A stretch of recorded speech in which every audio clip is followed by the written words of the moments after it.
Yo tendría que estar. Vamos a citar los galenos. ¿Ya está saliendo? ¿Sí? Patas para arriba. ¿Cómo se llama la jornada? Patas para arriba. Bueno. Sit down. Ahí está. Ah, ¿sí? Sí. Dos personas. Oh, la China. La chilena. ¿Cómo va? Bueno, ahí ya llegaste. Ah, voy llegando ahora. Viste que tiene un delay chiquito. Muy buenos días. Hoy sería buenos días, Cepran. Talán, talán, talán. He dejado las campanas. Voy a volver las campanas. Las campanas es como más. Hay gente que no quiere, que se estresa, que se estaba. Compartir. Bueno, muy buenos días. Hoy, especial día, la verdad que vamos a pedir que no hay ni una nube para las sierras de Córdoba, que pare tanto incendio, que apague tanto horror. Para quienes no estamos en esa situación, pero igual nos afecta a todos, hay un día que es precioso, tan bonito, que no hay ni una nube donde uno desearía una nube. ¿Y quiénes están ahí? Beatriz Gangel, Ana María Reyes, buenos días, la China. De a poquito vamos siendo unos pocos más. Les decía Elsa Novillo, y que hoy, además del día, de las noticias tan dolorosas de los incendios en Carlos Paz, saludos de Gallego a toda la gente que vive por allá, un espanto lo que sucede, es el Día Internacional de las Personas Mayores, 1 de octubre.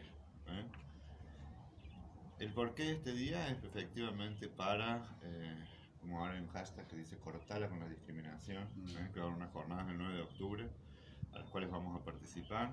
Pero básicamente es un día para reflexionar y se ha hecho así como existe el Día de los Niños, de los niños, que es un día comercial. Ay, ¿podrían los adultos mayores pedir un regalito? Le demos una idea a los shopping. ¿Por qué el día del ¿Por qué niño el día del sí, niño, el día del del padre niño, sí, el día del padre no, y el día de los adultos mayores pida su regalo? Acabamos de inaugurar. Exija su regalo. Sí, sí, así, negocios del ramo. Para el día del adulto mayor, el día de la persona mayor, regálele, no empiecen a regalar cosas como pegamento de dentadura, esas cosas. No, no, regalen viajes, cosas lindas. Buen día, muchachos, lindo día, más fresquito para escucharlo. Bueno, estamos en el patio. Muy buenos días. En el CEPRAM, en esta oportunidad, eh, decidimos trabajar con 3 profes que, bueno, el coordinador, con ustedes está Rodrigo Rapela, mi nombre es Andrés Urrutia, soy el director. Es como hacemos las presentaciones al principio de año. Pasamos por los cursos a contar y nos presentamos. En marzo pasamos a presentar, bueno, ahora vamos a presentarnos nosotros dos, Rodrigo Rapela, Andrés Urrutia, coordinador, director, que aunque usted no lo crea, seguimos coordinando y dirigiendo a pesar del tsunami, porque hay gente que está trabajando, cosas que se van haciendo, y decidimos hacer unas jornadas que facilitaran la reflexión sobre estos 6 meses en que hemos vivido, bueno, algo que todos conocemos, la pandemia, la cuarentena, el aislamiento social obligatorio, el distanciamiento social, y eso produjo y ha cambiado formas de acompañar, formas de analizar, de tratar, de educar, también de gobernar y de cuidar. Y son todas tareas que en el CEPRAN hacemos en favor del bienestar. Hoy estoy rimando con la primera conjugación. Y en parte se nos ocurrió de Freud en un artículo que se llama Análisis Terminable e Interminable, que básicamente es cuando se termina, la piedra angular del psicoanálisis, ¿no es eso? La piedra... ¿Cuándo se termina de psicoanalizar? Y ya le voy a hacer una introducción, Rodrigo, pero para el fundador del psicoanálisis nunca, en el sentido que uno podría hacer, que sería ineficiente en ese sentido, como lo es el gobierno. Y cuando hablamos del gobierno vamos a hablar, ¿ustedes creen que vamos a hablar de Alberto Fernández? No. Vamos a hablar del gobierno de las instituciones, del gobierno de nuestras vidas, y también de lo que es reflexionar y analizar, ¿no? Hay veces que básicamente se hace con la compañía, nosotros ambos somos psicólogos, y la guía y la presencia de un colega, de un psicólogo, una psicóloga, pero otras veces uno siempre reflexiona o analiza su propia vida, sus sueños, sus interacciones, sus disgustos, sus sufrimientos, sus peleas, lo que uno disfruta. Y también Freud hablaba del educar, ¿no? Es decir, cuando uno termina de educarse. Está claro que si uno se lo propone puede ser toda la vida, y es una tarea incompleta el gobernar porque siempre hay cosas para mejorar. Lo que íbamos a actualizarlo es ponerlo en relación a las generaciones, a las personas mayores, a las personas más jóvenes y particularmente en esta coyuntura, casi que podemos decir de la historia, de la época que nos toca vivir, que nos ha marcado a todos de una manera o de otra, ¿no? Y tratar de hacerlo lo más abierto posible por Facebook para que todos ustedes y ustedes, las señoras, los señores, comenten, hagan sus apreciaciones, manden sus saludos y yo, así como hacemos en el Buenas noches Cepram, bueno, sin el Iván, vamos a ir tomándolo, ¿no? Feliz día, creo que hoy los adultos mayores el mejor regalo que podrían tener es un abrazo de los amigos. Mateo Rapela. Ay, Mateo, este es Mateo. No, ¿Tiene Mateo fan? debe ser la Jimena. Buenos días, acá Jimena, en este día de ponerle un pensamiento, una palabra a los adultos mayores. Un abrazo a Jimena porque Jimena trabaja como acompañante con adultos mayores. Norma, Calvo, bueno, verlos. Mari Tejerbaudo, buen día. Elsa, este día tan intenso con ustedes es el regalo. Estamos de regalo. Bueno, pero es un poco también la intención que cuando uno tiene limitadas las posibilidades de lo que ahí pedían, que es totalmente válido, un abrazo, un afecto en persona, poder hacerlo a través de estos medios es lo que uno puede, digamos, acercarse a la presencia, a la reflexión y también al afecto, porque siempre en estas cosas hay mucho de afecto que uno lo ve en los mensajes desde el lugar que uno está. Pues vamos a alargar ya porque Rodrigo se alargó. Pero recordarles que hoy nos vamos a convocar 3 veces. Entonces, hoy a la mañana, después a las 18 con el profesor Moacir Espané, que vamos a hablar sobre gobernar y sobre educar. Y a las 20 con Carla Arónica, que vamos a hablar sobre cuidar y cuidarnos, especialmente en contextos residenciales. Les voy a decir una cosa, es muy linda esa charla. Yo sé de mirar el futuro. Va a salir muy bien. Va a salir muy bien. Y va a estar con esta misma camisa, sin esto y en el living. Porque bueno, dado por las razones del trabajo de Carla, es una charla que no va a salir en vivo, como va a ser la de Gastón, sino que ya la grabamos ayer. Así que muchas gracias a Carla y la verdad no se la pierdan, es hermosa esa charla. Bueno, Vamos a los gestos de amor. Sí, a eso. Yo quería justamente empezar por donde vos habías comentado de dónde viene el origen de estos verbos que hemos tomado para nombrar las charlas, el analizar, el gobernar y el educar, que es ese texto de Freud, donde él, por supuesto, hace unas largas disquisiciones. Freud escribía muy bien, pero escribía mucho, escribía largo, entonces es interesante que hace un juego también con reconocer los argumentos de otras personas, no siempre, pero a veces lo hace en este texto, cuando él está planteando la dificultad de encontrar un fin al análisis, porque finalmente siempre hay algo nuevo que uno puede descubrir de sí mismo. Lo nombra Ferenczi. Ferenczi era otro analista, también de la primera generación de discípulos de Freud, y Ferenczi decía, depende que considere uno que sea terminar el análisis, porque si uno espera llegar a el nivel tal en que se conoce absolutamente y que ya no hay ningún resquicio a explorar, efectivamente es imposible. Pero uno puede plantearse objetivos más realistas, entonces decir, bueno, llegar a un punto en el cual me sienta bien conmigo mismo y siento que lo que he llegado a hacer en este análisis es suficiente, entonces sí, en ese punto se termina. Después podemos decir se interrumpe, porque eventualmente uno puede con el tiempo encontrar otros momentos donde se plantean nuevas dificultades. Pero me parece interesante esa disquisición entre Freud y Ferenczi, porque finalmente ahí está uno de los ejes centrales del malestar que uno siempre encuentra en el consultorio, que es la discrepancia que hay entre cómo debieran ser las cosas, cómo pueden ser de perfectas, y cómo son en la realidad, entre cómo uno debiera ser y cómo uno se ve que es, ¿sí? Que en términos un poquito más precisos es entre el yo y el super yo como agente que juzga y que está, digamos, como entidades internas, ¿no? Acá son los aspectos que uno supone están dentro de uno mismo y hay una parte nuestra que tiende a tratar de hacer las cosas y tratar de que las cosas se articulen con la realidad y hay otra parte que está constantemente supervisando y juzgando eso y mientras más severa sea la función de este super yo, más difícil va a ser de cumplir. O sea, piensen ustedes en esta época, en sus vidas y también pensando en personas mayores y personas jóvenes. Cuando Rodrigo habla del super yo y del yo, son instancias de lo que Freud se conoce como la segunda tópica, bueno, no importa, que es el aparato psíquico, pero si ustedes tienen hacia adentro exigencias tiránicas que se pican el coco y dicen tengo que tener la casa organizada, tengo que tener la casa limpia, tengo que llevarme bien con mi esposo, tengo que sostenerme bien en esto, va a ser una exigencia agotadora. Y un poco la discusión esta es que si siempre voy a estar regido por el latigazo, ¿no?, de la tiranía o de casi el sadismo de una instancia mía que me exige que no estoy haciendo las cosas suficientemente bien, que no soy suficientemente feliz, que el amor tiene que ser una cosa ideal donde siempre charlemos, tengamos buen sexo, nos acompañemos y no toleramos esquicios, disrupciones, conflictos, decepciones o tristeza, se nos va a hacer muy difícil vivir en estas épocas aún más, ¿no? Sí, y yo creo que también ahí influye, por supuesto, esta instancia, este super yo que se genera, tiene mucho que ver con la formación de uno, ¿sí? Esto tiene que ver con las etapas muy tempranas donde uno, entre comillas, aprende a ser persona, ¿sí? Uno tiene que ir aprendiendo cómo se hace y ahí es donde va absorbiendo estos modelos y estas formas y uno nota en unas generaciones cómo esto cambia.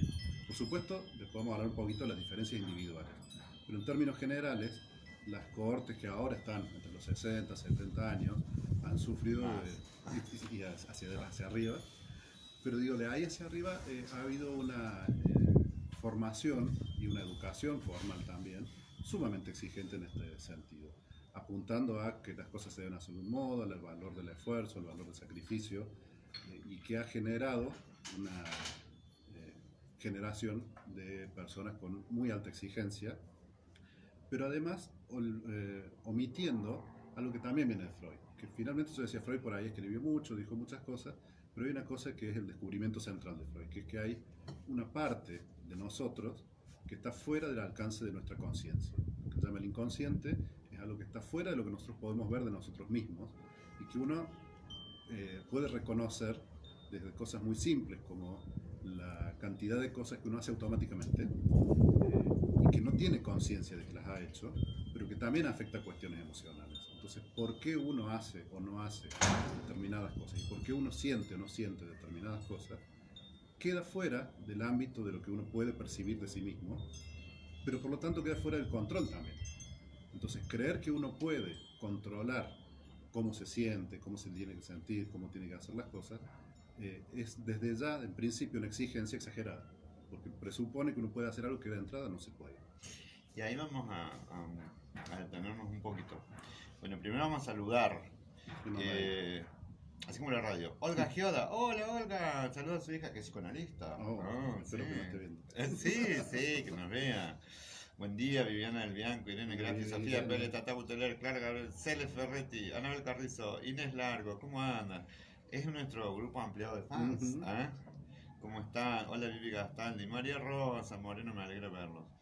Les decía que Rodrigo está hablando de, para mí, aunque lo cuestionen muchos diferentes tipos de orientaciones psicológicas, porque en psicología está el psicoanálisis, la sistémica, los cognitivos, los comportamentales. Les decía hoy mientras desayunábamos con Rodrigo, que una pena es que los psicólogos y las teorías se escuchen tan poco unas a otras, ¿no?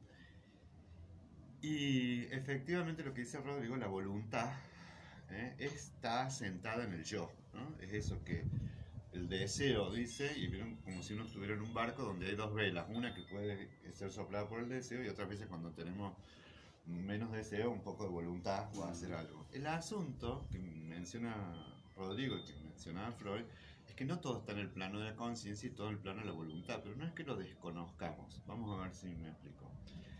Cuando nosotros envejecemos y también cuando crecemos hay variables que sí controlamos nuestro propio desarrollo. Si quiero estudiar psicología y el deseo está puesto ahí y también hay voluntad, algunas veces tendré que estudiar con ganas, otras con menos ganas. Y también cuando voy adquiriendo cosas, controlo cosas, como que las metas que me propongo y los medios que dispongo. ¿De acuerdo? Ahora bien, no todo nuestro comportamiento está sujeto por esas estrategias de control primario o secundario, se les llama. No sé si me explico. ¿Por qué? Porque hay pérdidas que inherentemente van a estar sujetas a variables que no controlamos. Imagínense las pérdidas de contactos sociales en esta época, la pérdida de la mamá, de un hijo, de un ser querido, pérdidas económicas. Entonces ahí hay un gran trabajo psíquico para elaborar esos duelos Y casualmente estas herramientas de control, ¿no? Y cuando digo control no lo estoy diciendo negativamente, se llama también locus de control. ¿Dónde está puesto el control? Si en uno o en los otros, ¿no? Acá hay que tener la sabiduría de decir que hay cosas que se nos imponen y están ajenas a nosotros. Está afuera el locus de control, ¿no? Entonces, por muchos esfuerzos que hagamos, vamos a tener que ajustarnos y quizás el equilibrio sería poder soportar esa cantidad de imperfecciones y campos del hacer y del sentir que muchas veces ni siquiera los conocemos y otras veces sí los conocemos pero no podemos controlarlos. Le voy a dar un ejemplo. El 20 de octubre voy a cumplir 4 años sin fumar. Por ejemplo, cuando llegué. Siempre recuerdo que estaba en ese plan fumando y pasaba, estaba el Rafa y decía, tenés que dejar de fumar, tenés que dejar de fumar, tenés que comer menos, tenés que comer menos. El tener y el deber, las personas que está gorda, la persona que está fumando, la persona que está deprimida, tenés que levantar el ánimo, ponete las pilas, salir adelante, sabe que eso es lo que tendría, pero el verbo tener es el verbo deber. Esto es lo que está sujeto al super yo, o sea, el ideal, o sea, debería ser, pero casualmente la dificultad es que ahora no puedo, no sé si me explico, o sea, ahora no puedo levantar el ánimo, ahora no puedo dejar de fumar, porque el pucho es malo y sé que me hace mal, pero me descarga la ansiedad, o por ahí comer, entonces hay que empezar a ser más tolerante e indulgente con uno mismo para comprender la cantidad de cosas que debiéramos o tendríamos y quizás no podemos. Entonces atender a lo que realmente podemos y no sufrir como unos pecadores o incapaces que no podemos dejar de hacer lo que tenemos que hacer, ¿no? Ahí también se puede pensar hacia uno mismo y hacia los otros, y esto siempre tiene alguna relación. Yo voy a tomar el ejemplo que vos dabas de alguien que te dice tenés que dejar de fumar, tenés que bajar de peso, porque el malestar, si yo tengo expectativas muy altas y puedo rendir y puedo cumplirlas, en realidad no hay problema. Y si no tengo muchas habilidades, pero tampoco tengo muchas expectativas, tampoco hay O sea demasiado que no hay problema. tanto, eso lo llaman los cognitivos disonancia cognitiva. Si tengo un alto rendimiento de exigencias altas, Más o me la menos, banco mientras pueda. mientras me haga el Cuando cuerpo. baje, que es lo que le pasó a Maradona, lo que pasó a los de alto rendimiento, cuando bajan tienen que procesar la pérdida de gloria. Y el que anda por bajito. Ese es un tema cuando en el equilibrio se da a niveles muy altos, que es difícil de sostener en el tiempo, porque muchas veces también depende de factores externos. Y además porque inevitablemente la vida va a tener pérdidas. O sea que esa gloria que tenemos, esa cúspide a la que llegamos, la vamos a tener que bajar, la gloria la vamos a extrañar. Y por otro lado, si el equilibrio se da a niveles muy bajos, puede llevar una vida más bien empobrecida, donde no haya demasiado que... Apuesta a uno mismo. Pero en esta cuestión de la disonancia entre lo que debiera ser y lo que es, por un lado está la exigencia, ¿no? Tenés que dejar de fumar. Por otro lado, siento que no puedo dejar de fumar y eso es lo que juega en contra, porque voy bajando cada vez más la percepción de mí mismo. Soy un inútil, no tengo voluntad, no tengo capacidad. Entonces, a un consejo en principio bien intencionado, como tenés que dejar de fumar o tenés que bajar de peso, lo que puede hacer es provocar un efecto contrario, que es llevar a la persona a la sensación de que es un inútil porque no puede hacer eso, que está de acuerdo en que tiene que dejar de hacerlo, pero que no depende justamente de un acto voluntario. Y en esto, ya vamos a ir de a poquito metiéndonos en lo de la pandemia, tantas veces que yo les escucho a ustedes como madre y qué sé yo, decir, Andrés, ¿qué hiciste para bajar el peso? Me Pérez, saludo al doctor Simon y a la gente de CETON. Y en donde dice, porque le digo a mi hijo y le digo, que rinda la materia, mira, justo a esa materia le cuesta, justo ahí es la que tiene temor, justo ahí es la que fracasa una vez y 2 veces. Y si yo pongo más presión, lo que decía sabiamente Rodri, solo hago ver lo que está faltando o el déficit y no la otra cantidad de recursos que también la persona cuando se siente muy frustrada no los ve, ¿no? Digo, en esto, en la pandemia, si solo hago hincapié en que no puedo salir, si solo hago hincapié en que no me puedo abrazar, voy a estar centrado solo en una gran pérdida. No digo que no sea importante, pero digo también parte de la tarea es poder sondear, es decir, que este es el impedimento y sufrirlo, porque uno extraña, se entristece, le da bronca, o sea, tomarse el trabajito, ¿no? Y de vivirlo, sin juzgarse, si me enojo, si estoy triste, si como más. Digo, estrategias de afrontamiento que son muy básicas, como descansar, quedarse la vida un poco en chancletas, abandonarse. Yo he escuchado cada cosa en el inicio de esta pandemia, decir, usted haga cosas, vístase como si fuera para salir. ¿Qué te debe vestir para salir si no tengo para salir? Me quedo en chancletas. Todo, imagínate, si yo me empiezo ponme la pila de oro y una peluca. ¿De dónde voy a salir? Otra cosa es que juega eso, ¿no? Lo veía con esto del Buenas noches, hermano. Mi madre tiene 83, y entonces se le ocurrió al nieto. El niño que dice, ¿por qué no la abuela? Y ahora va a venir otra señora mayor a contar cuentos, que va a ser alumna. Y para ella es un festejo salir el miércoles y venir acá a casa, que son 6 cuadras en el auto y maquillaje. ¿Pero por qué? Porque hay otros que nos miran, ¿no? Porque me dice la Vivi, peinate. Yo nunca me peino. Entonces me dice la Vivi, gracias, la Vivi Bianco, peinate porque está despeinado. ¿Eh? Entonces, porque eso sí tiene un sentido, que es que hago por mí y hago por el otro. Primero cuando uno dice primero, levantate, arreglate, salí a comer, hacer algo. No tiene esa energía. Cuando ya la tenga, lo puede hacer, ya no está tan deprimido, ¿no? Donde más claramente eso se ve es cuando uno le dice al otro, no, tenés que estar bien, tenés que tener fuerza, cuando el otro está atravesando una situación, por ejemplo, de duelo, ¿no? Ahí quiero volver un cachito a lo que vos decías. Vamos a levantar el volumen porque dicen que por ahí se escucha bajo. Acercamos un poquito. Sí, lo acercamos esto. Yo mientras tanto voy a ejercer el ejemplo de lo que acabamos de decir. Acá damos clase en un patio. No fue un coche. Muy bajo el sonido. Ya saben que no tienen que poner los comentarios, que deje de fumar, ya lo sé. Miren, esta pandemia ha generado cosas como esta. Si uno atiende por, ¿cómo es? Por teléfono puede fumar el paciente y puede fumar el psicólogo. Si uno da clase afuera, puede fumar, tomar. Ustedes, aunque no lo crean, de acá para abajo tenemos pantalones, pero podríamos estar sin pantalones. Bien, entonces, les decía que quizás en parte del asunto es esta cuestión entre lo que puedo y lo que debo. Obviamente. Quería volver un poquito a esto que decías del ejemplo de cómo uno le exige a los hijos a veces algo que uno no puede tampoco. Probablemente no pueda, o que ha podido con muchísimo sacrificio, pero que uno pueda no quiere decir que el otro pueda, deba, sí. O que en ese momento pueda. O que deba. O que ni siquiera que deba. Pero ahí hay también una cuestión que nosotros recién decíamos, todo esto tiene mucho que ver cómo uno se formó, y los primeros momentos son determinantes. Pero a lo largo de la vida esto sigue modificándose. Si no, no tendría sentido la psicoterapia, por ejemplo. Uno trata de encontrarle la vuelta para hacer algunas modificaciones. Una modificación interesante es que cuando uno exige mucho, también está dando un modelo de exigencia. Y lo que uno nota es que esa generación, que hace un rato decíamos, ha sido muy exigida por los padres, también tiene muchas expectativas de parte de los hijos. Los hijos esperan mucho de esos padres. Y si uno empieza a aflojar un poco en esa dirección, es probable que también reciba un poco menos de exigencias. Entonces, si un hijo ha sido exigido de vos tenés que rendir, vos tenés que estar flaco, lo más probable es que en este momento ya vos tenés que estar bien, como si no pasara nada, tenés que estar de buen humor, tenés que seguir adelante. Y de los dos lados, siempre es bueno que esto baje un poco antes de llegar a lo llegar a lo que nos toca, que es cómo uno mismo negocia estas cosas. Y en dirección a lo que decía Rodrigo, la psicología no solamente es lo que pasa intrapsíquicamente, sino lo que nos pasa, voy a poner un poquito más acá, porque a ver si nos toma bien, ahí, porque hicimos esto. Yo soy bastante malo para calcular. Ana María Casino, no fumes más, es perjudicial para la salud. Yo sabía que alguien iba a decir eso. Gracias, Ana María. Alguien le iba a decir. Bueno, les decía que no solamente es intrapsíquico, no solamente es una cuestión cultural, dialéctica, esto que está pasando, histórico. Si nosotros envejecemos, nos desarrollamos y somos adultos en este momento histórico que nos toca, sino que la claridad recién.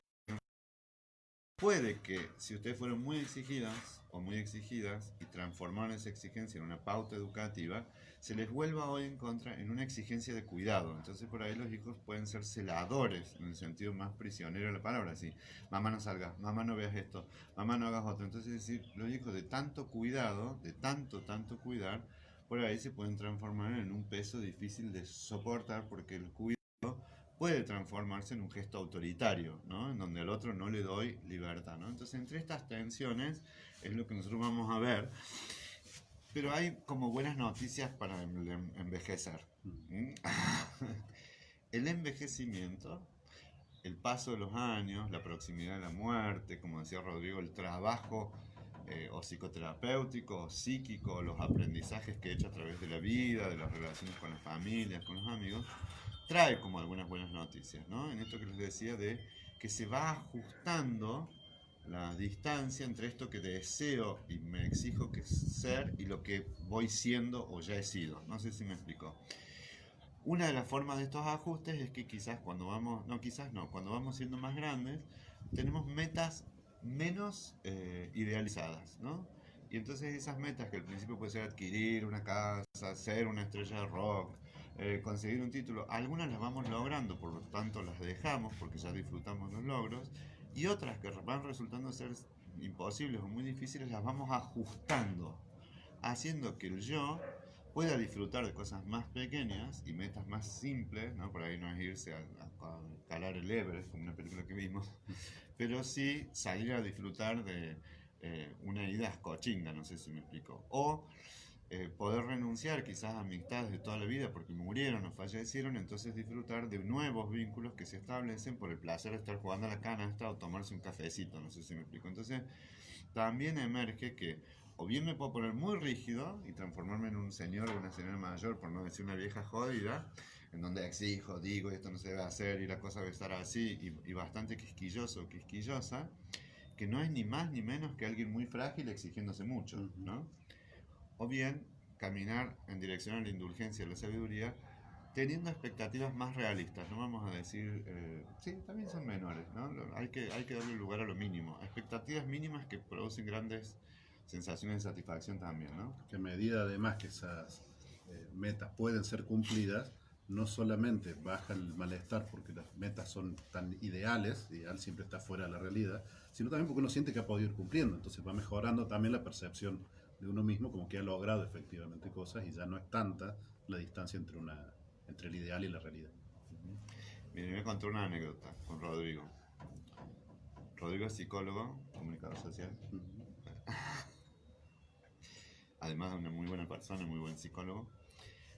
Cuando volvió de España, la tía le mandamos un beso a Beatriz Rapela, le mandamos un beso enorme, que ha perdido Roberto Madoeri, que es su esposo. A las Ciceronas le pedimos que la hablen, a Raquel, a Dolores, tía, a Susana Maldonado, que si pueden la acompañen. Beatriz es una fundadora del CEPRAM. Entonces en su momento Rodrigo venía de España y Beatriz decía, Rodrigo, no sé qué. Y bueno, empezó a dar clases, después de dar clases fue coordinador, se recibió de psicólogo. Entonces vino a trabajar acá al consultorio, no se fue lo de la madre y el padre, donde está, ahora es psicólogo de Avenida Puerto Lugones, no de Barrio Juniors. Y entonces no sé quién había leído yo un texto de Heidegger y de un crítico de arte. De un crítico de arte que lo cita Heidegger, y habíamos estado charlando con el profesor Aronsal, que me pareció brillante una frase que decía, Dios está en los detalles. Miren qué cosa, ¿no? Los detalles son cosas obsesivas, exigentes. Rodrigo podríamos decir que si algo que donde no está es en los detalles. Rodrigo está en lo global. Venía en bien, la idea. Y entonces no sé qué era, si era el papel higiénico del baño o pasar algo. Entonces digo, che, Rodrigo, hay que cuidar esto. Entonces yo le largo mi frase de la semana y le digo, Dios está en los detalles. Entonces me miró y dijo, bueno, pero yo no soy Dios. Me pareció la mejor respuesta del mundo. Porque hay veces que uno, yo, voy a hablar por mí, por ahí pone exigencias muy altas como ideal. Que la clase sea excelente. Y a veces que resulta, otras veces que no. Que el esfuerzo parezca mínimo, pero es enorme la cantidad de trabajo. Que uno escriba y se compare. Yo escribo, me encanta escribir, me va muy bien, pero me comparo con García Márquez, con Cortázar, claro, con nadie menos, sí, ¿no? Que es otra cosa que dejamos pasar porque es interesante, que son con quién uno modelos. Se compara, cuáles son los modelos de comparación. Porque nosotros siempre tenemos referencias respecto a un grupo o a personas, ¿no? Si lo tomamos en broma, ¿no? Si queremos, si nos gusta, ¿no? A mí me gusta normaleando, me gusta el concepto y me gusta actuar, bueno, mientras que yo no espere ser ni normaleando, no sé qué, porque no es mi oficio, porque no es lo mío, hago el paso de disfrutarlo. Entonces poder hacer estas dos cosas, ¿no? De disfrutar las actuaciones mínimas y grotescas y de un aprendiz y también la actuación del otro. Entonces ahí ya estamos en que lo brillante, Cortázar, García Márquez, ¿cómo se llama el chelista este que me encanta, el chino? ¿No? Sí. Nada, uno sepa que nunca va a alcanzar ese nivel del Olimpo, pero pueda disfrutarlo del Olimpo, ¿no? Y a su vez, disfrutar de la cosa más pedestre de lo que hacemos nosotros todos los días. Y esto, que ahora vamos a entrar, aún para las exigencias de salud mental, ¿no? Porque hay veces que uno tiene unas enormes exigencias y que la bibliografía de divulgación, Facebook, por ahí, hace hincapié en un modelo de que no tenemos que estar sufriendo de estrés, tenemos que estar bien físicamente, hacer ejercicios, no aumentar de peso, tratar de no disgustarnos, ver la perspectiva optimista del día, sentirnos a gusto, cultivar una flor. Y es la verdad, que a veces uno está triste, enojado, disgustado. Y entonces estos speech, ¿no? Que son, que casi siempre vienen por el lado positivo, por eso son tramposos, ¿no? Ujú. Porque dice, hay que ponerle una sonrisa al día. Y uno se levanta con una cara de culo a veces. Y me dice, ¿qué sonrisa le voy a encontrar si dice una carta de documento? Me dice, me tratan toda la mierda. Ujú. Esa es la expresión.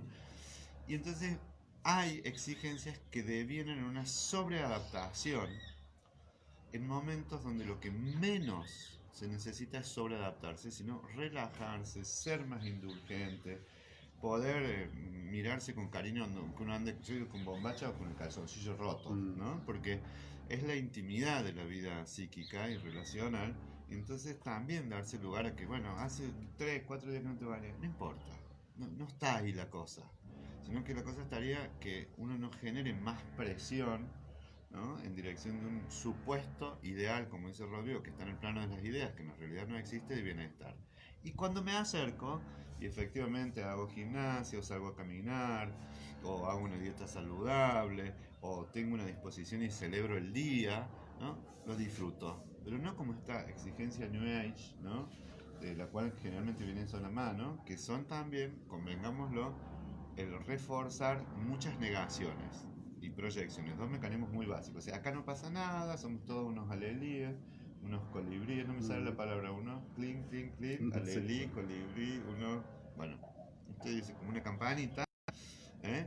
Donde somos todos ligeros y gráciles como las haditas y la estamos pasando pésimo, negando nuestros propios sentimientos y por ahí negando la realidad. Y negando también el esfuerzo que implica a veces estar de buen humor o estar bien. En el ejemplo que vos dabas, por ahí, en medio de una situación tan crítica, donde muchas cosas se han desarticulado, mantener una rutina, como al principio se decía, que mantener la rutina, hay que seguir como Como si si nada nada pasara. pasara, más allá de estar negando una realidad, lo que está imponiendo es algo que es muy difícil y que se da por sentado. Es muy fácil mantener una rutina en tiempos rutinarios, pero en un momento en que todo se ha dado vuelta, mantener una rutina es muy difícil. Y esto mismo, si uno pasa 4 días sin bañarse, es un gran mérito el día que uno junta fuerza y se baña. Pero si uno parte de la idea que no, te tenés que bañar todos los días, es muy poco. Bueno, después de 4 días lograste bañarte, bueno, era lo mínimo. Y en realidad es un gran esfuerzo que ha merecido y que merece una recompensa de uno mismo. Por fin logré esto en medio de un ambiente que no favorecía de ningún modo esa acción. Sí, también haciendo una visión un poco más comprensiva de lo que frente a una situación crítica, ¿no? Porque para que todo esto se mueva tiene que percibirse como una crisis, ¿no? En algún momento tiene que alterar el orden habitual, tiene que producir angustia, tiene que producir confusión. Y vamos a entrar un poquito cómo le va afectando distinto a las diferentes generaciones, ¿no? Entonces, las personas mayores, contrariamente a lo que se pensaba, o sea, tienen o han demostrado tener muchos más recursos que lo que se esperaba del grupo de las personas mayores. No sé si por prejuicio, desconocimiento del caso, también por un descubrimiento de que en realidad podemos, cuando somos más grandes, contactarnos también con estrategias de afrontamiento más primarias, como por ejemplo relajarse y comer y engordar un poco. Está la tele y verse una serie que Y te... sentarse frente a la tele y hacer fiaca, o por ejemplo, dormir más, ¿no? Entonces, hay algunas personas que les resultará muy difícil, pero otras ya venían engordando y relajándose. ¿Por qué? Porque hay muchas cuestiones vinculadas a la libido cuya forma de desplazamiento es la realidad, comer, juntarse con los amigos, entonces ser menos exigido respecto del físico, ¿no? No tener una cinturita de avispa, como quizás esa exigencia era una exigencia superyoica, tiránica, a los 18 o a los 20 años, ¿no? Entonces también esas estrategias de afrontamiento pasivas, se les llaman, han sido mucho más trabajadas de toda la vida en una persona mayor, o como otros mecanismos, les decía que no es la proyección, pero cuya base se le parece, que es la espiritualidad o la religiosidad, ¿no es cierto? O sea, poner cuando por ahí es muy difícil encontrar la fe en la condición humana o la confianza en lo que está pasando, porque uno ve cosas horribles, gente que incendia los bosques, gente que ha especulado con el dinero en estas épocas. Sí, gente que se enojaba con los médicos, quería echar a los médicos de los edificios porque podía entrar el virus. Gente que estigmatizaba a gente que estaba sufriendo el contagio, entonces le marcaba los autos, cosas horribles. Entonces dice, ¿dónde está puesta la fe? En la condición humana muchas veces no. Entonces la espiritualidad, el confiar en un orden superior, es una expresión de la confianza básica que está puesta quizás afuera, porque muchas veces las dimensiones son tan grandes que la condición humana parece que la caja de la escala humana es chica, entonces muchas veces la confianza está puesta afuera. Me acuerdo de mi madre, tantas personas que hay que confiar, siempre hemos salido adelante, Dios va a ayudar, fulano de tal es un espíritu fuerte. Miren, la charla de esta tarde, van a ver, miren, les voy a hacer una predicción. Carla confía en el espíritu de su madre y de su tía, quizás vos en tu mamá, en alguien que nos va a guiar o que nos va a dar una mano en sentido mágico, que eso también hay que darle lugar, ¿no? Un pensamiento un poco mágico, un poco supersticioso, un poco infantil, en que también hay veces que cuando los problemas nos exceden, la imaginación infantil dice, bueno, ojalá esto se acomode, es también una forma de transitar la espera frente a tanta incertidumbre, ¿no? Porque cuanto más es la incertidumbre, más el pensamiento mágico. Ya que nos metimos en anécdotas personales y lo nombras a mi mamá era psicóloga, fue una gran psicóloga una grande. Saludos a la Amalia, acá saludamos a todos. A la Ana Floril con Amelia, acá la Amalia. Bueno, mi vieja, aparte de mi madre, fue mi mentora, yo me siento muy formado por ella. Y tenía un ojo clínico muy claro, entonces muchas veces, brillante. Muchas veces veía venir cosas que a lo mejor todavía no habían pasado, por ejemplo, en los casos. Entonces tenía cierta fama de bruja. Y como lo decías, porque mira esto que va a hacer tal cosa. Claro, por ahí me parece que hay una infidelidad y todavía no se había hablado nada de eso y después aparecía. Entonces tenía entre los colegas cierta fama como de bruja y le regalaron una lechucita de bruja para que tenga arriba del hombro. Hace una amiga de psicóloga que hacía así, tocaba la lechuza cada vez que le hablaban de cosas. Saludos a la gran esta que está en Estados Unidos. Bueno, y después que ella murió, yo me trasladé a su consultorio y abandoné. Nos abandonó. Y por supuesto cambié un poco la decoración, dejé algunas cosas, ¿no? La lechucita la puse allá arriba. Obvio, tiene que ser. Bien a mi vista, y cada tanto cuando hay algo que yo no entiendo bien en un caso, miro un poquito para arriba. que bien. Y eso es muy importante. Hay que mantener una cuota, digo, yo no voy a decir que hay, porque de vuelta sería hacer otro imperativo, pero si usted mantiene una cuota de pensamiento mágico, poco racional, y digo, sea la fe en Dios, sea la fe en el Gauchito Gil, y le ayuda a sostener la esperanza en momentos en donde suele estar amenazada, porque son los momentos difíciles de una crisis, donde uno piensa que no tiene sentido nada, que está perdido todo, como dice la canción, que ya nada tiene sentido. Bueno, el aferrarse a la tabla, yo digo que a mí lo que más me quedó del Titanic es Kate diciendo yak, yak, flotando en la tabla ahí en el medio del mar helado. Si esa es su tablita de salvación, no la deje, porque no se trata de lo sofisticado del recurso psíquico, no se trata de lo útil que nos es para pasar momentos difíciles, y estos han sido momentos muy difíciles, que van demostrando que además, por suerte, no estamos solos como Kate Winslet en la tabla de... Es un respaldar de cama. No. Eso, que me pareció lindo la metáfora. Ella está agarrada al respaldar donde nunca vieron una cama. Lo hicieron en el auto, ¿no? Tomarse el Titanic. DiCaprio y la chica Kate Winslet se toman el Titanic, se unen el Titanic y hacen el amor en el auto, teniendo un camarote de primera. Así le fue.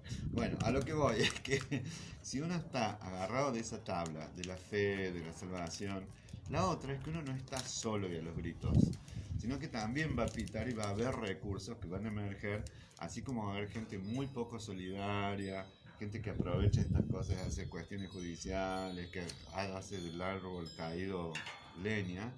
También lo que implica las cosas maravillosas que yo he visto entre ustedes, de cuidar los grupos de WhatsApp, de llamarse por teléfono. Ya le llamamos ayer a Ana María Casina, que estaba con COVID, de este otro componente que ayuda a transitar, porque esto es la verdad, o sea, los duelos, y que en una persona mayor que está siempre en el equilibrio entre las ganancias y las pérdidas, porque son por ahí más las pérdidas que las ganancias, está tratando de equilibrarse, en estos momentos donde esto se desequilibra, necesitamos una mano que nos sostenga cuando nos venimos para este lado, ¿no? Y esa mano somos nosotros. Puede ser ese plan con el muy bueno, puede ser ese plan con nada de cine diván, que son pretextitos, son formas de estar con el otro, ¿no? Son maneras de estar con el otro, no excepcionalmente trascendentes, porque la verdad que nadie nos va a cambiar la vida un poema más o un poema nuevo, pero abrir el esquicio de escuchar un poema, una narración, un pensamiento filosófico es abrir a algo distinto que quizás no se nos ocurre, porque eso es lo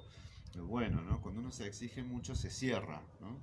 Pero además que tiene que ver con no solamente ese texto, ese pensamiento, sino con el compartirlo, que es lo central. El estar ahí, el saber que uno está leyéndolo para otros y que esos otros están escuchando, hace que haya algo ahí de conexión que tiene que ver con el primer Dice que nos escuchan sentido. muy bajo. Seguimos acercándonos de a poco. Y levantamos el volumen más. Decía que la conexión esa que produce el estar tiene que ver con el acompañamiento, que era otro de los verbos que usábamos en el título de esta charla. Acompañar. Acompañar tiene que ver con estar y con compartir. Y en general es una actividad que produce siempre un beneficio mutuo. Yo desde hace un tiempo estoy leyendo también a la noche en el Buenas noches y es increíble la sensación que uno tiene cuando ve un par de mensajes, de comentarios, alguien que dice qué lindo, o incluso alguien que dice no, no me gustó hoy, me pareció muy triste, o hubiera preferido otra cosa, pero quiere decir que estamos compartiendo, estamos leyendo, escuchando lo mismo. Entonces ahí está la primera beta del acompañar, estamos haciendo algo juntos.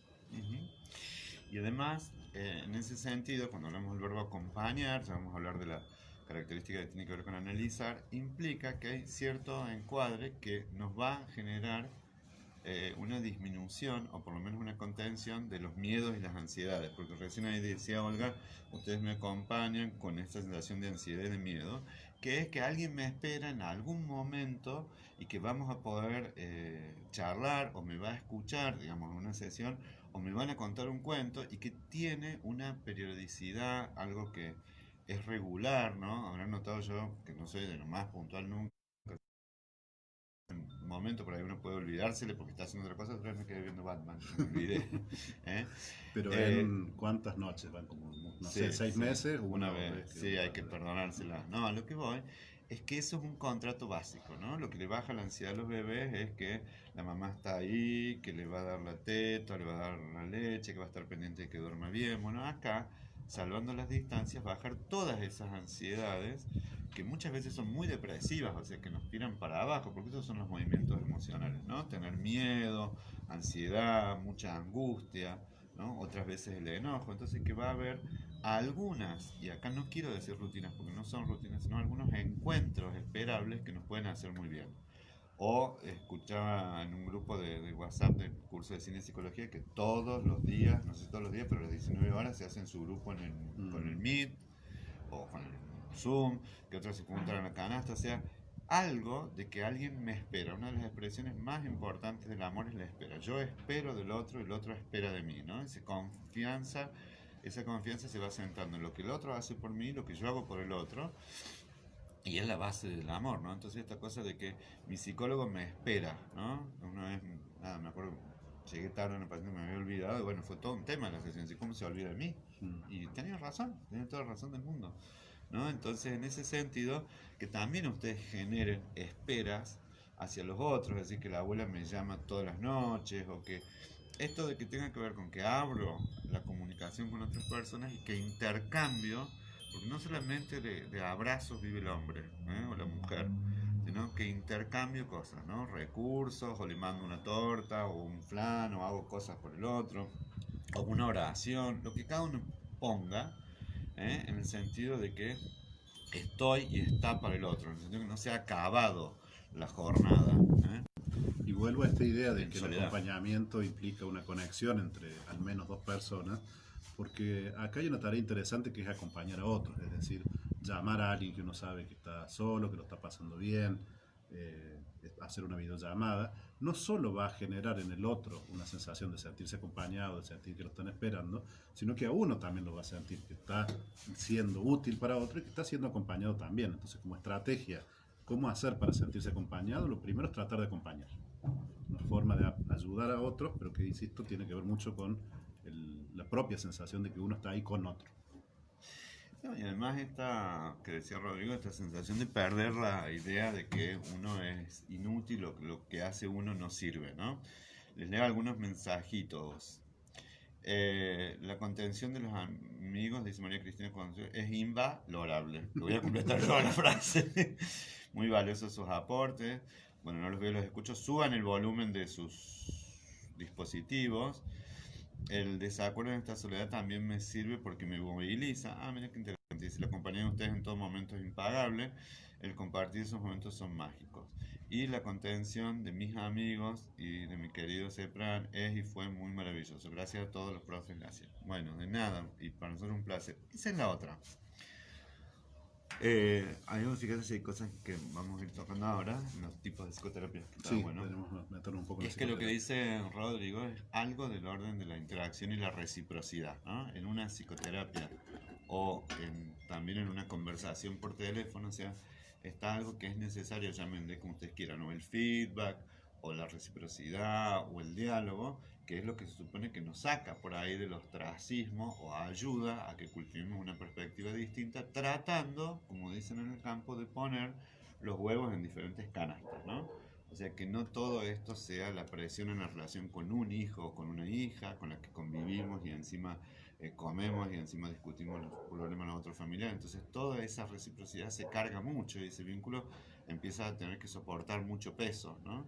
Entonces tratar, ¿no?, en la medida que uno pueda, de ir abriendo redes de forma tal que el peso emocional o el peso del estrés o la necesidad de cuidar o el cuidado en el aislamiento no se sostenga solo sobre un hilito, ¿no? Como si fuera una banda, vieron como los equilibristas, donde todo el peso va sobre una cuerda, que puede ser, así le llaman floja, ¿no? La cuerda floja, sino que lo tense otra línea, que sea otro hijo o un amigo. Entonces se va haciendo una red donde efectivamente cada vínculo no tiene que hacer un esfuerzo tan grande, sino que lo puede soportar casi que en diferentes momentos y con diferente intensidad sobrellevar el peso de lo que nos va pasando y además contribuyendo también a hacer más ricos esos vínculos, porque no todo es peso, no todo es estrés, ¿ah?, pero diversificando esas fuentes de apoyo, ¿no? Además tiene que ver con la aceptación que decíamos hace un rato de que si las expectativas están puestas en un solo hilo, ese hilo tiene que ser inquebrable, irrompible. Entonces si hay otra, permite que por momentos un hilo afloje un poco más y haya otro espacio donde uno se pueda asentar, entonces le quita tensión a esa relación y permite que el peso, como vos decías, se distribuya entre varios. Vamos a la pregunta de Freud.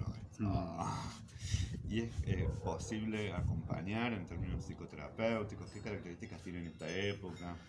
Bueno, ¿Cómo lo ves en las diferentes generaciones? De eso vamos a hablar. Lo primero que hay que diferenciar es que la psicoterapia tiene en principio dos grandes componentes. Toda psicoterapia tiene en principio dos grandes componentes. Uno que los autores llaman de esclarecimiento y otro que llaman de apoyo. Es decir, uno tiene que ver con poder entender todo esto que nosotros venimos tratando de decir en general, pero entenderlo en particular, cómo funciona en cada uno. Y otro que tiene que ver con sostener, con esto que estamos hablando de ser un punto de sostén que permita aflojar algunas tensiones. En realidad hay autores que dicen hay dos psicoterapias, está la psicoterapia de apoyo y está la psicoterapia de esclarecimiento.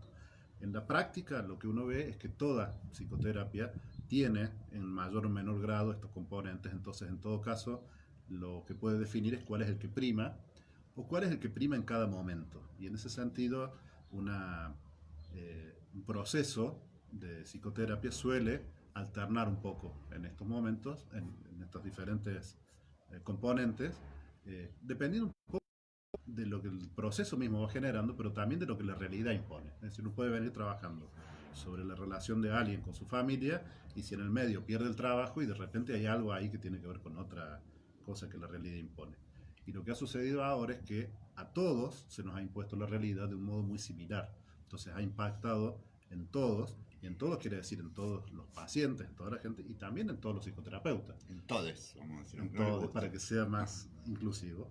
Entonces la irrupción del virus y del miedo al virus y de la cuarentena y del aislamiento y todo lo que eso va trayendo impone que necesariamente en muchos casos se haya tenido que mover temporalmente un poco hacia los componentes más de apoyo, que es más tratar de apuntar, en lo que decíamos hace un rato, a fortalecer lo que uno ve de sí mismo, que a explorar las cuestiones de los ideales y cómo son los ideales, o en todo caso tratar de achicar esa brecha, que es la que sigue siendo un problema central y que en todo esto que veníamos diciendo, tengo que estar bien, tengo que seguir con mi vida, tengo que seguir con la rutina, y la verdad es que uno empieza a sumar todo lo que tiene que, y es imposible. Entonces, la aceptación Como de dijo que Freud, es imposible. es imposible, y lo que decía Ferenc es aceptar que hay cosas que no se pueden y que aún así están muy bien. Entonces, no sé si están muy bien, son suficientes.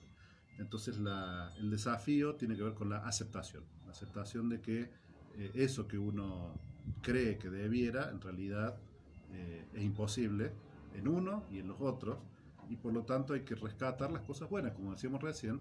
Levantarse un día de buen humor en medio de la pandemia ya es un montón. Levantarse y tener el ánimo de bañarse y prepararse, eso también lo es. Entonces rescatar a partir de un estado donde cualquier cosa que uno haga ya es mucho.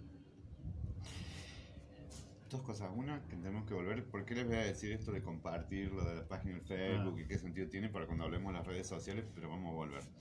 En dirección a esto que hablaba Rodrigo, que es una cosa clásica en la psicoterapia, o sea, qué se entiende por apoyo y qué se entiende por esclarecimiento, ¿no? El apoyo, como dice la palabra, es apuntalamiento, ¿no? Una cuestión básica inclusive de las relaciones objetales. Por ahí uno apuntala. ¿Qué es apuntalar? Nada, poner un soporte, y ayudar a sostenerse cuando por ahí decae el ánimo, cuando gana la confusión, cuando la ira nos impide ver, cuando estamos enrollados repetitivamente y volvemos a hacer siempre lo mismo. Que a su vez, si bien esto es muy común en las psicoterapeutas que dividen como las funciones esenciales, el esclarecimiento también implica casi que a través de la psicología narrativa, del psicoanálisis, la reestructuración cognitiva, de los señalamientos sistémicos, de los métodos que sean, o de el esclarecimiento en las figuras gestálticas, del modo que sea, en que uno ayuda a que haya un procesamiento cognitivo y un descubrir, llamémosle, de algunas cosas que quizás a las personas les están siendo muy difíciles, y vista desde la perspectiva teórica y técnica de un psicoterapeuta, les es más fácil aclarar, ¿no? Que es la palabra esto de esclarecer, de mostrar algo que quizás uno no ve. En este sentido, a través de las letras, ¿no? De un poeta, a través de analizar una película, esta pandemia ha impuesto como la combinación entre dos recursos, que es apoyar y esclarecer. Como les decía, se puede hacer a través de una poesía, donde uno apoya al otro porque habla, pero también esclarecer algunas cuestiones de estas exigencias que pueden ser absurdas. Y en el trabajo psicoterapéutico es una combinación que en estos momentos es muy importante, ¿no? Simplemente lo digo como paciente, lo digo como psicólogo, ¿no? Cuando digo, mire, me parece que lo que ha hecho esta semana es mucho, ¿no? O al revés, me parece que las pérdidas han sido grandes, pero todavía conserva bastante, ¿no? Es decir, como una mirada que también es esclarecer, o que a veces generosamente contradiga o ponga en conflicto lo que ya viene dado, ¿no? Esto que les decía, es decir, bueno, en el Serrano muchísima gente no viene más, pero otras sí, no sé si me explico. Entonces, ¿dónde ve uno? ¿Ve el vaso lleno o ve el vaso vacío? El vaso está con esa cantidad de volumen y cambia, que está siempre medio lleno, medio vacío. Es una visión muy infantil, sino que va cambiando. Y en esta periodo de 6 meses, todas nuestras emociones han ido cambiando y hemos ido pasando por momentos, hemos estado pasando por momentos muy distintos, ¿no? Entonces, en esa dirección, tanto en la psicoterapia, ya se hecha a través del teléfono, virtualmente, cuando se pudo después levantar las restricciones cara a cara, o a través de las interacciones entre las personas, y ya no profesionales sino legos, esta cuestión de poder aclarar implica inclusive tratar de sacar la paja del trigo, ¿no? Las informaciones que son falsas, las informaciones que son fuertemente tendenciosas, en el sentido de que uno podría leer en esto de esclarecer toda la cantidad de personas que mueren, pero también podría hacer la lectura inversa del porcentaje, que es todos los que sobreviven, los que se ¿no? curaron. O sea, todos los que se curaron, imagínense, pero ¿cuántas veces ven ustedes decir, miren, de esto hay una recuperación de tantos? Con el esfuerzo que implica en el cuerpo de las personas recuperarse, en el sistema de salud. Entonces, también, y en esto yo lo he pensado mucho, en esto de leer poetas, todo eso, no es negar o evadirnos de la realidad, ¿no?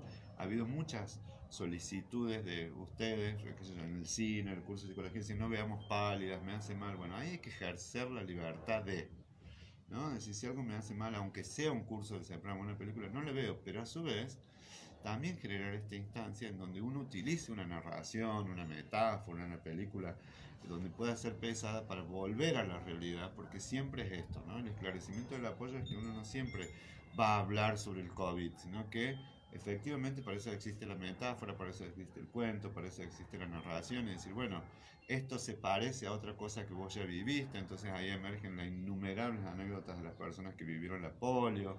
Entonces, recrear el mundo psíquico y el mundo de los recuerdos es como básico en esta instancia de apoyarse y de esclarecer. De ahí que las reacciones de personas jóvenes y de personas mayores son distintas. O sea, el peso que esto puede haber tenido para chicos jóvenes de 19, 20 años, que prácticamente viven cada salida como si fuera la última. Yo siempre me acuerdo del terminar el secundario, ¿no? La típica ritualización es decir, un llanto, no nos veremos más, somos amigos interminables. Pasa primero en la facultad y ya con un montón no se ven, pero la vivencia de ese momento es catastrófica. Entonces la vivencia por ahí para algunos jóvenes de no encontrarse, de no salir, de no ir a Güemes, no me acuerdo, era como una catástrofe. Uno se pregunta y dice, bueno, ¿qué es lo que está pasando? ¿Es que no se juntan a tomar una birra?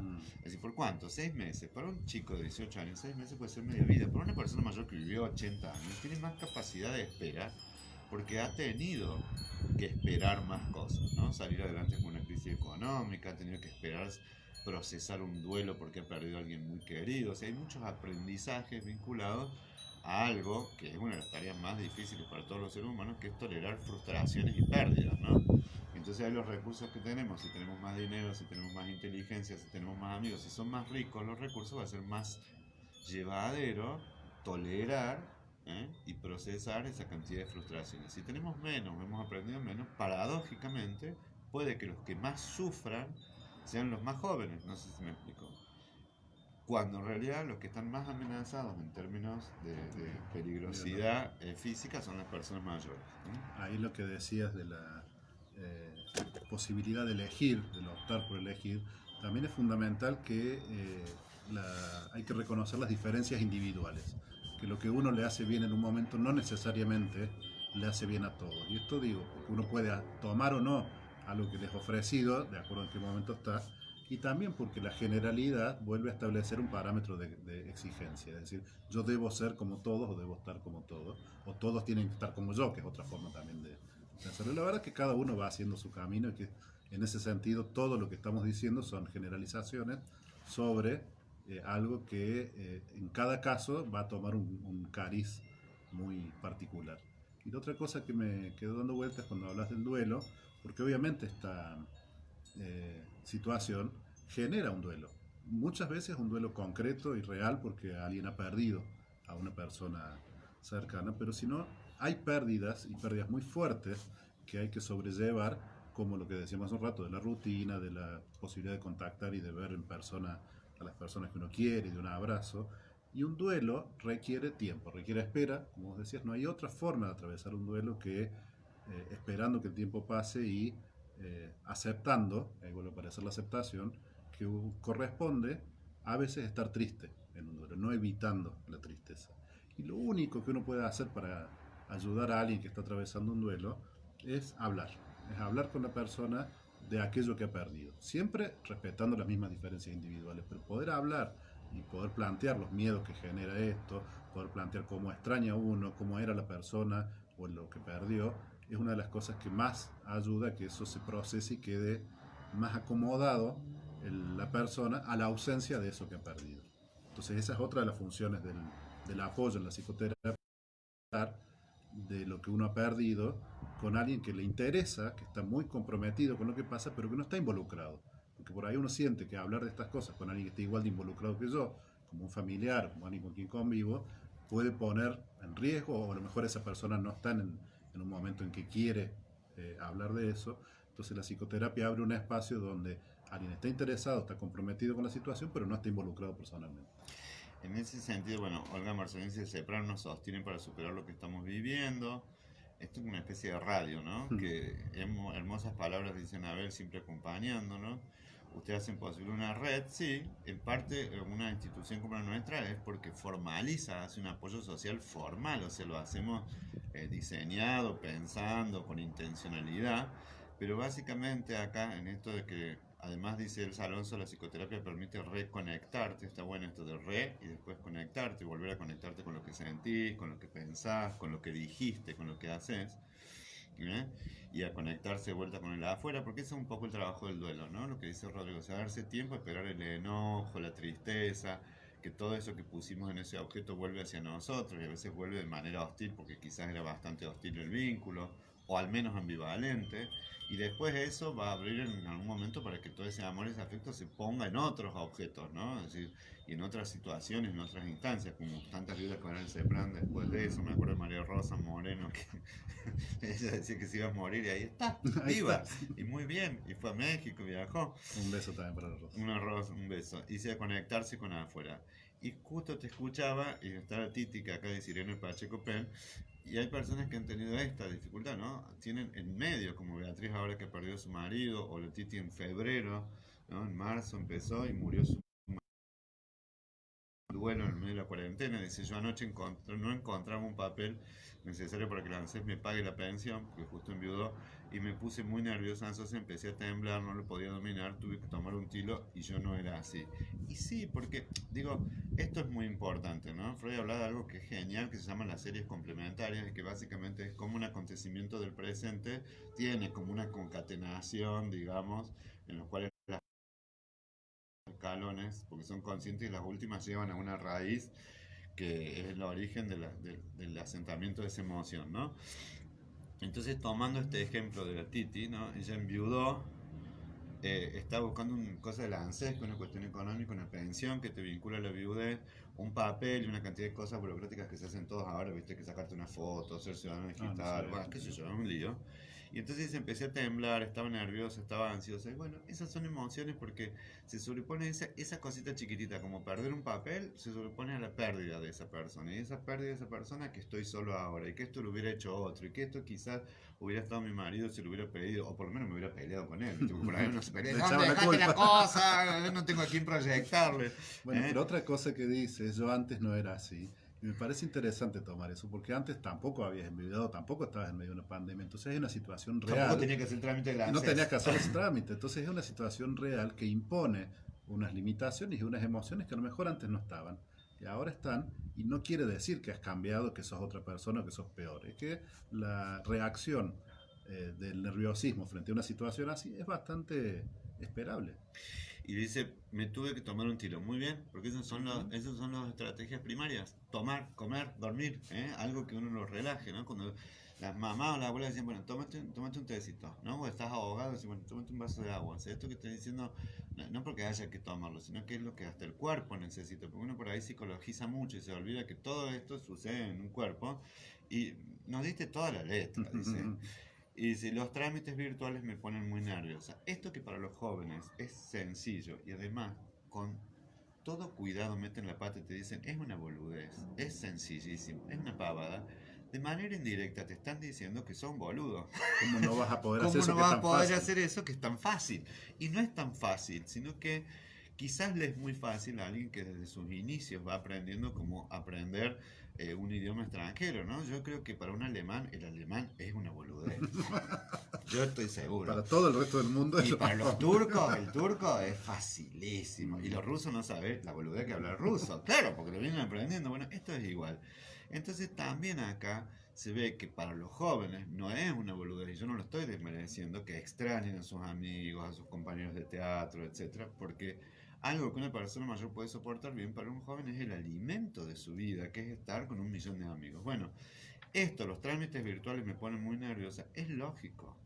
Es lógico que yo tenga que acompañar a mi vieja, me pide, vamos al banco, abrir la caja, contar el dinero, me pongo nerviosa porque además no es habitual, porque además está jugando una pensión, porque además es un entorno difícil, entonces hay que apostar también a los acompañamientos de otra manera, no siempre psicológicos, a un acompañamiento digital, no sé, alguien que te ayude a hacerlo, Y que no, y que muchas veces la paradoja es que yo te acompaño virtualmente, si no, pero ¿sabes qué? No sé poner el Zoom, o no sé tal cosa. Entonces, ha implicado un esfuerzo muy grande y una brecha enorme. Y acá les voy a decir por qué, insisto yo, todos los días y les pido que lo hagan. Ustedes van al Facebook de ustedes y dice así, invitar a los amigos a la página del CEPRAM. Pero no solo porque querramos tener 18.000 me gusta, lo mismo que con el canal del YouTube, sino porque no saben la cantidad de puertas que se han abierto para muchas personas, ¿no? Acá ha habido muchos debates, vamos a hablar ahora con Gastón a la tarde, sobre si dejábamos los cursos cerrados en el Zoom o en el Meet, o si los abríamos, y ha habido prácticamente menúes a la carta, de un CEPRAM a la carta en los cursos, ¿no? Desde las profes que no tenían tantas herramientas tecnológicas porque eran personas mayores, ha vuelto a la Meli, para los que quieran hacer curso de griego, el curso que ella daba siempre, ahora lo van a poder ver una vez a la semana, o mi madre que lo hacía solo por el celular, o Cora que no pudo, o el profe Pascual. Entonces muchos se cayeron por las dificultades mismas de los profes, generacionales de los profes, pero no quiere decir que esas personas no estuvieran involucradas con sus alumnos, ¿no? Les mandaban clases por WhatsApp, les mandaban correos, otros como italianos hacían Zoom, Meet, eh, apuntes en papel, ha habido de todo, ¿no? Y otros profesores, hay que decirlo también, que se desinvolucraron absolutamente. Sí, porque aún los que no podían armar una clase, qué sé yo, muchas veces se mantenían en contacto, formaban el grupo, y otros, bueno, no.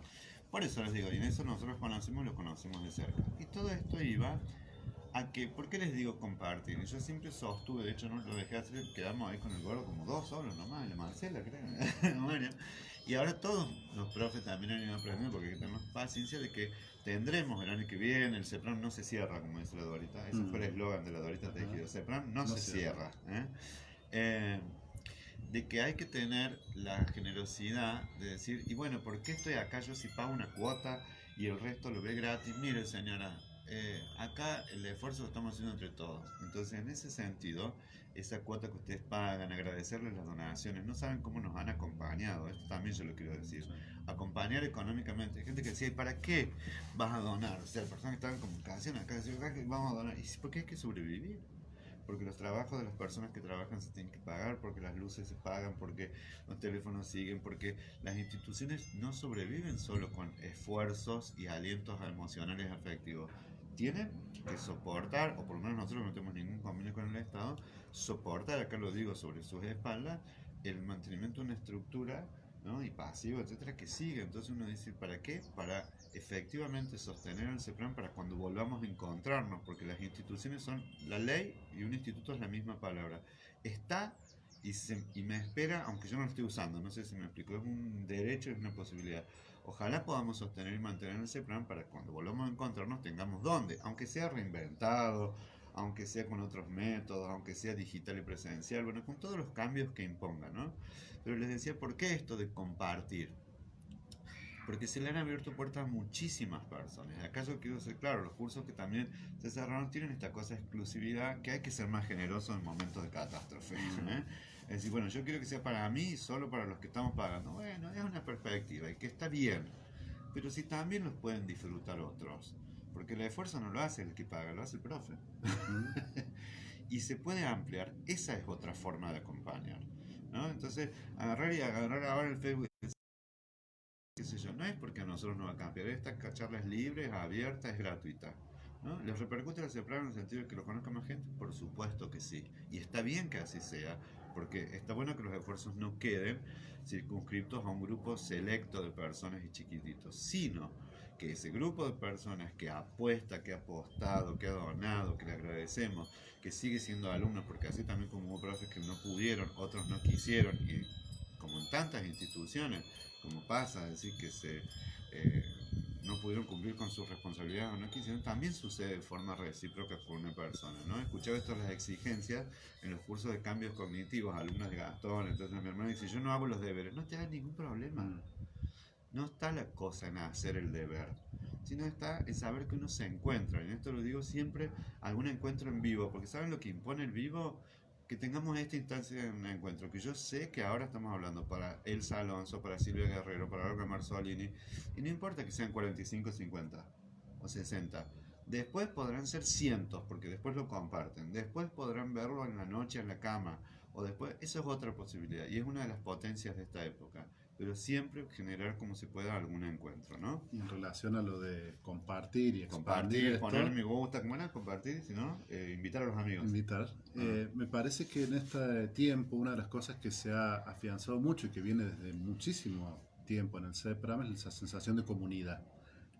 A veces esa comunidad puede generar situaciones de exclusión, es decir, somos nosotros y no queremos que se meta nadie de fuera.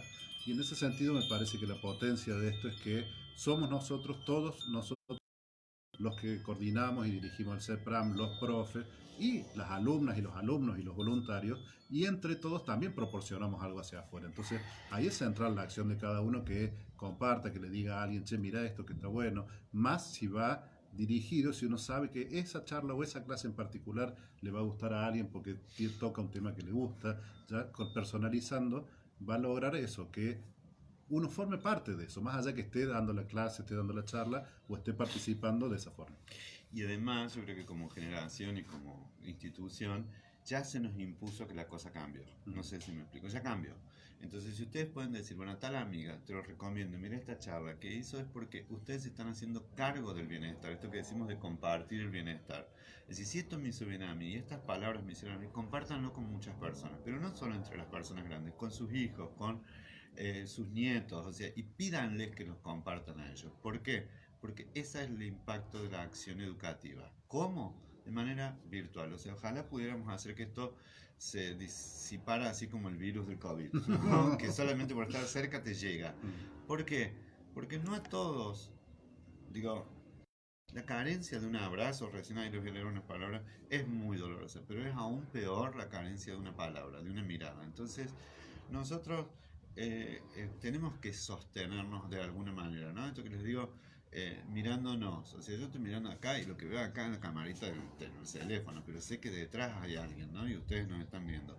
Y también una palabra. Entonces, esta cuestión de viralizar, miren las palabras que usan los informáticos, viralizar es que corra como un virus, es como una especie de infección pasiva, estoy entonces me contagia. No, acá hay que hacer una cuestión activa, ese es el sentido de comunidad, es decir, mira, te paso esto, abrí la página, míralo, hay un montón de acciones que hacen otros colegas también de gerontología, hoy hay un montón de actividades, ¿no? Bueno, aprovechémosla porque son recursos que están a esta disposición y ni yo ni Rodrigo cobramos más o menos por hacer esto, ¿no? Es decir, lo hacemos porque es nuestro compromiso con la institución, porque además también es nuestro trabajo, porque además creemos que es bueno hacerlo y Carla vino ayer a grabar la cosa porque está con un montón de laburo y lo hicimos en una siesta, lo hará Gastón, no sé si me explico. ¿Por qué?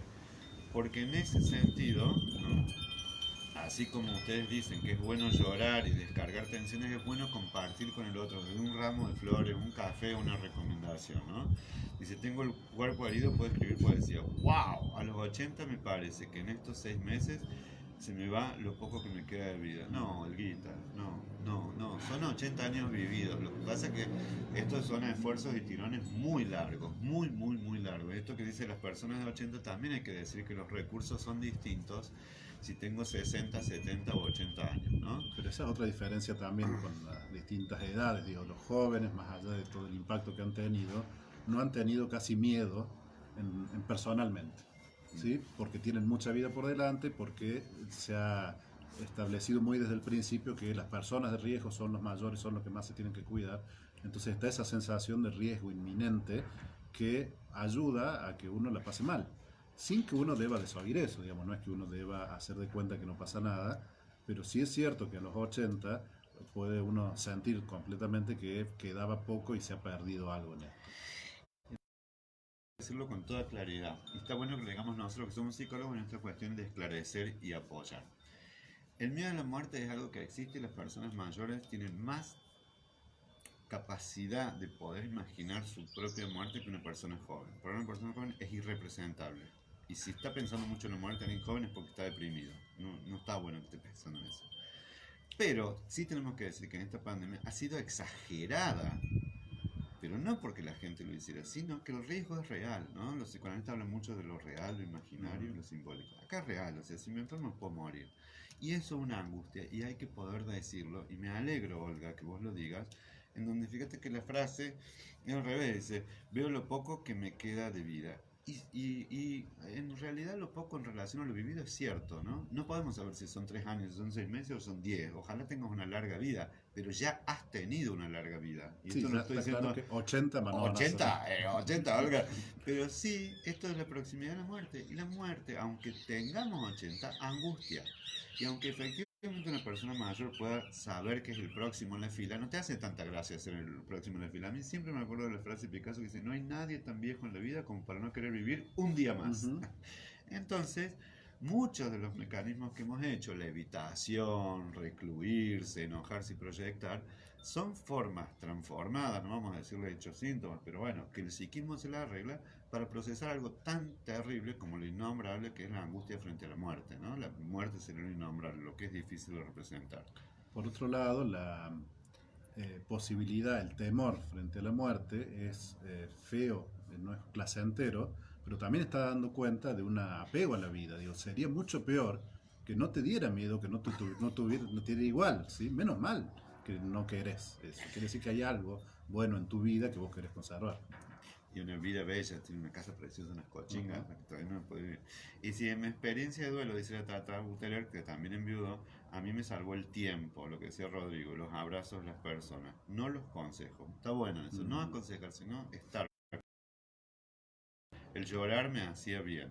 Sí, porque parte de la regulación emocional es eso, que no contengan como en un dique ineficaz lo que no puede ser contenido. No sé si me explico. Otra cosa es que uno lo regule, de eso se trata la regulación emocional, que vaya saliendo, que vaya fluyendo. Pero hay veces que hago esfuerzos tan grandes y ese dique no contiene, entonces en algún momento sale así de manera eh, masiva. Bueno, y si sale así, que salga así, ¿no? Eh, Muchas gracias, es un placer. ¿M? Bueno, y ahora ya podremos despedirnos. Hermosa charla, gracias. Esto es esclarecer y acompañar.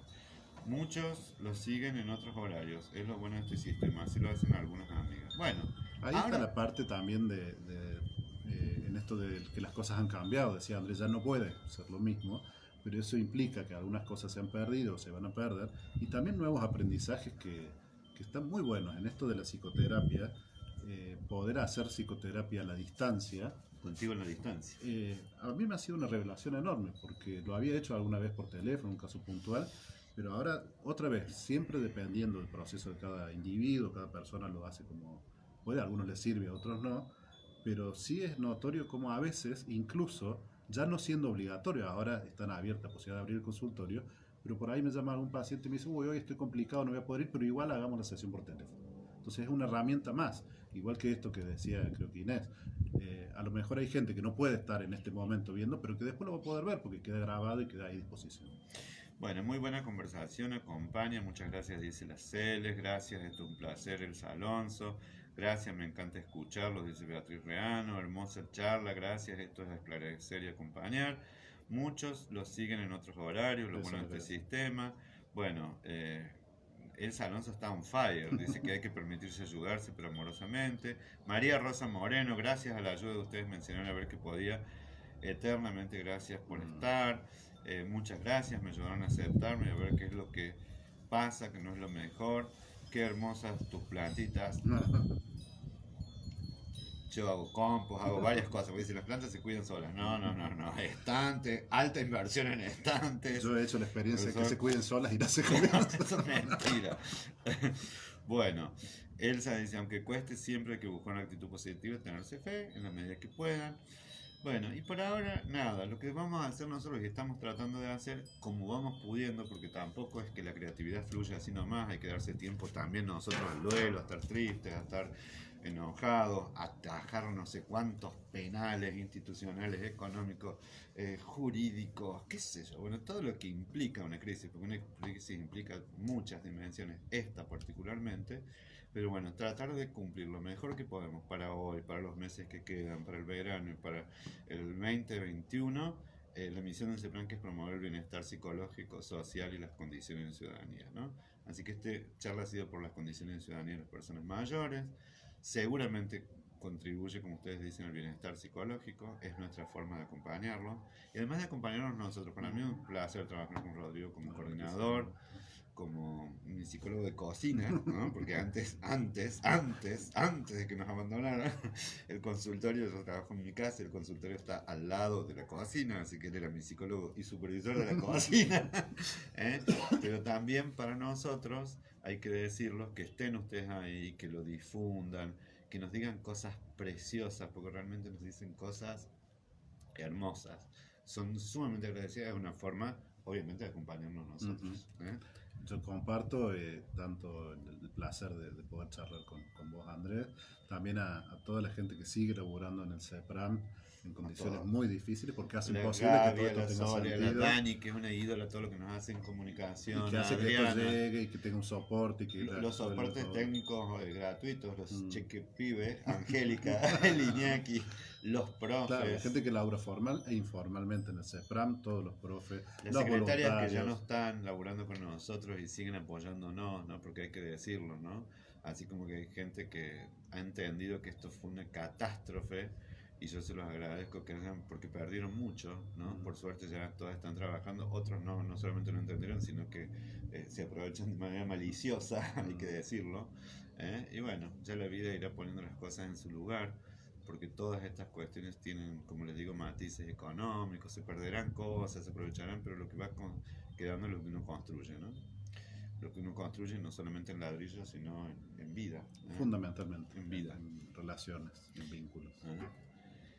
Bueno. Un placer. Chao, vayan a almorzar. El Yo verbo que no pusimos. Es posible almorzar. Freud no dijo nada, no se puede decir nada. No sé qué, pero cenar y almorzar y desayunar y merendar, todo de la primera conjugación. Sí, Freud hablaba todo eso, pero después iba y desayunaba con los pacientes y comía. Ah, sí, Aquí todo lo que él decía que no había que hacer respecto a la distancia, ¿no? Después no lo hacía. Pero... Ah, bueno. Entonces capaz que a un paciente le voy a pasar a la cocina, como hacíamos con yo. Hablamos un ratito mientras comemos. Bueno, che. Un gusto, gracias por estar. Gracias, muchas gracias, besos y nos vamos. Vamos a la próxima. Entonces tenemos que hacer así, tocar el botón. Bueno, estamos, dijimos todo.